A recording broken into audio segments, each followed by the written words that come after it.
بسم اللہ الرحمن الرحیم۔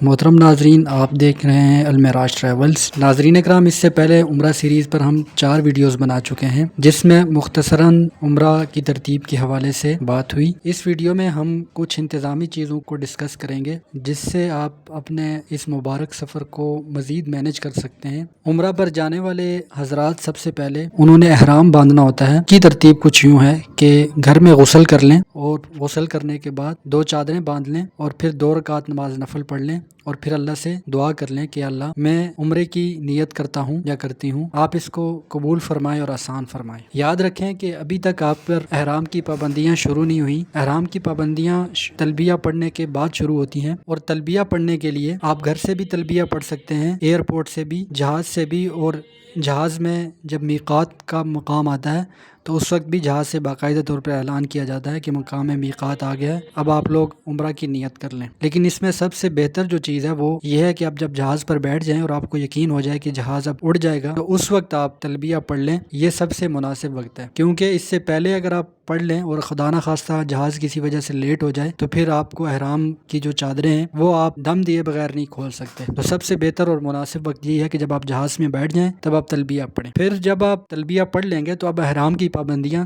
جو گزشتہ ویڈیو میں ہم ڈسکس کر چکے ہیں وہ آپ پر لاگو ہو جائیں گی، اور اب وہ سارے اعمال سے آپ نے پرہیز کرنی ہوگی۔ اس کے بعد جہاز سے لے کے ہوٹل تک اور ہوٹل سے لے کے حرم شریف تک تلبیہ سب سے افضل عبادت ہو جائے گی، اور اب پورا رستہ آپ تلبیہ پڑھتے رہیں گے۔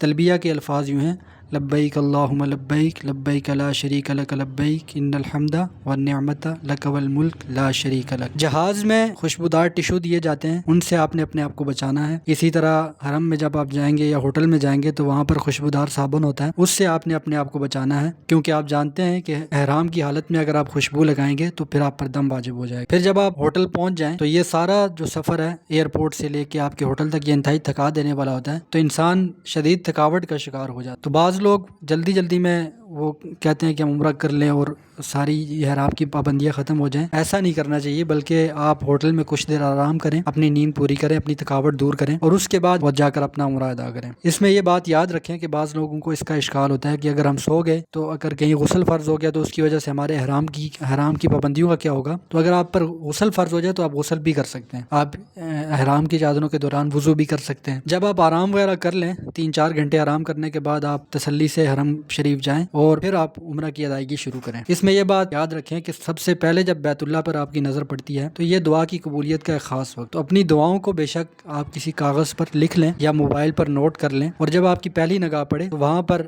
رستے سے تھوڑا سا ہٹ کے کھڑے ہو جائیں اور خوب اللہ سے دعائیں مانگیں، اور جتنی دیر چاہیں اللہ سے دعائیں مانگیں۔ اس کے بعد مرد حضرات اپنا دایاں کندھا ننگا کریں گے اور استلام سے اپنے طواف کا آغاز کریں گے۔ اس میں ایک بات یاد رکھیں کہ بار بار خانہ کعبہ کی طرف دیکھنا ٹھیک عمل نہیں ہے، آپ اپنے رستے کی طرف دیکھ کر طواف کریں گے۔ مرد حضرات پہلے 3 چکروں میں رمل کریں گے۔ رمل سے مراد یہ ہے کہ آپ تھوڑا تیز چلیں گے اور کندھوں کو ہلائیں گے، اگر رش زیادہ ہو تو آپ نارمل سپیڈ میں بھی چل سکتے ہیں۔ طواف کے دوران آپ خوب دعاؤں کا اہتمام کریں۔ اس کے بعد جب آپ کے طواف مکمل ہو جائیں تو پھر آپ صفا و مروہ کی سعی کے لیے جائیں، تو وہاں پر بھی آپ بہت تسلی کے ساتھ، یہ بھی دعاؤں کی قبولیت کی ایک خاص جگہ ہے، صفا پر دعا مانگیں، پھر مروہ پر دعا مانگیں، تو یہ تسلی کے ساتھ جب ایک چکر پورا ہو جائے تو پھر آپ تسلی سے وہاں پر کھڑے ہو کے دعا مانگیں، پھر دوسرا چکر پورا کریں، پھر تیسرا چکر پورا کریں۔ اس میں ایک بات یاد رکھیں کہ بعض لوگوں کا یہ خیال ہوتا ہے کہ صفا سے مروہ اور مروہ سے صفا یہ ایک چکر بنتا ہے، ایسا ہرگز نہیں ہے۔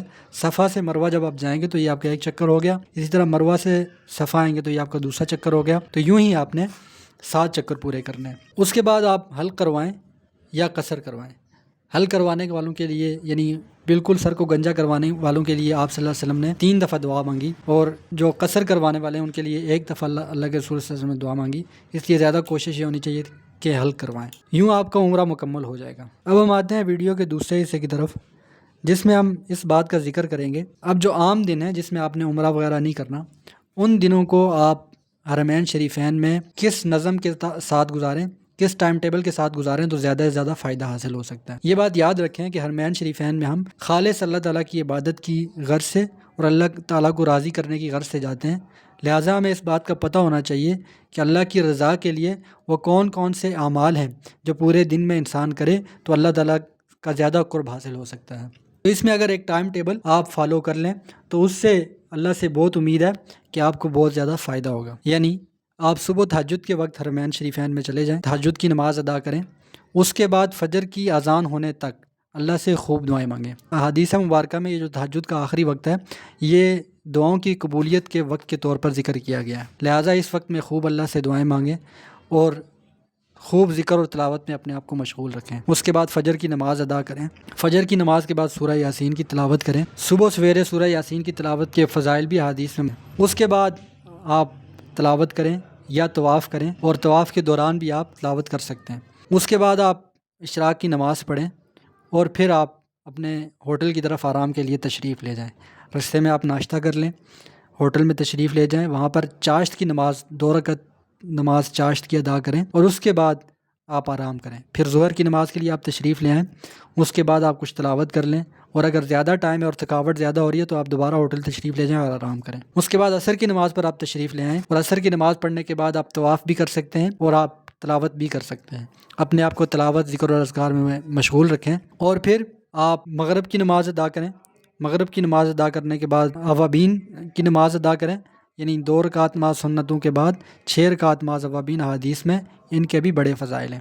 اس کے بعد آپ سورہ واقعہ کی تلاوت کریں، اس کے بعد آپ عشاء کی نماز پڑھیں، اور اس کے بعد آپ سورہ ملک کی تلاوت کریں۔ اس پورے دن کے دوران آپ کچھ صدقہ کرنے کی کوشش کریں، اور کچھ مزید نمازیں اگر آپ ایڈ کرنا چاہیں جیسے صلاۃ و تسبیح ہے تو وہ بھی آپ پڑھ سکتے ہیں۔ صبح و شام کے مسنون اذکار جیسے تیسرا کلمہ، درود شریف، استغفار اور پہلا کلمہ، ان کا 300 مرتبہ ورد کریں، اور درود شریف کا خصوصی اہتمام کریں۔ ہو سکے تو اپنے لیے مقدار مقرر کر لیں، 1000 مرتبہ یا 500 مرتبہ، جتنی دفعہ بھی آپ آسانی سے کر سکیں۔ تو ناظرین اکرام، اگر آپ اس ترتیب کے ساتھ، اس ٹائم ٹیبل کے ساتھ اپنا یہ حرمین شریفین کا ٹائم پیریڈ ہے، جو جتنا وقت آپ وہاں پر رہ رہے ہیں وہ گزاریں گے، تو اس سے اللہ سے بہت امید ہے کہ آپ کو بہت زیادہ فائدہ ہوگا۔ امید ہے آپ کو ہماری یہ ویڈیو پسند آئی ہوگی۔ اس طرح کی مزید انفارمیٹیو ویڈیوز دیکھنے اور مزید حج اور عمرہ سے متعلق معلومات حاصل کرنے کے لیے ہمارے چینل کو سبسکرائب کریں۔ ہماری اس ویڈیو کو ان لوگوں تک لازمی شیئر کریں جو لوگ حج یا عمرے کے لیے جا رہے ہیں۔